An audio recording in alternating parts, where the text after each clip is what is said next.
Okay, this is just some weird thoughts that I had when I was going for a run yesterday. This has nothing to do with Grasshopper.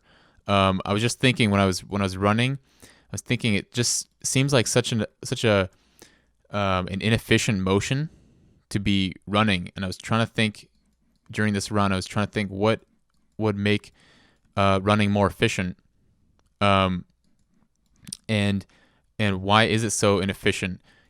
Why is a bicycle so much more efficient than running? And I think I'm not an expert in this, but I feel like I feel like 80% of the inefficiency effect is these legs going forwards and backwards. So the legs have to keep accelerating back and forth, and I think a lot of the energy is just lost in the movement of the legs forwards and backwards. So I thought, what if our hip socket was a lot more flexible and our leg could kind of like rotate around the socket. So I started kind of like uh I have no idea what. So this is a little bit freaky. I don't want to freak you guys out, but I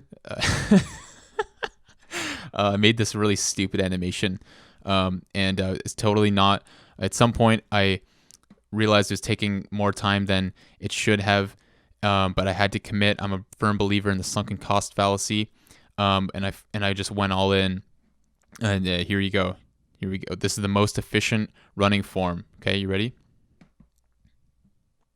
So you can see the legs never have to stop accelerating. They just go round and round, and I think it would be a lot more efficient motion if you had that type of hip flexibility.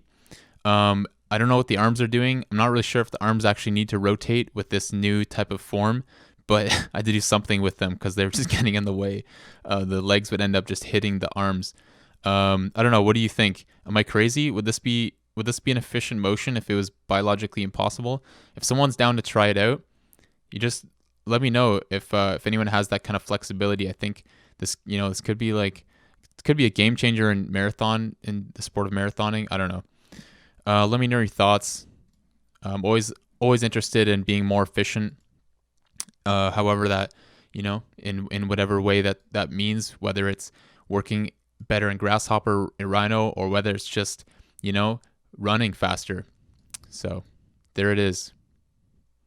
Using Grasshopper for the stuff that really matters. Thanks for watching.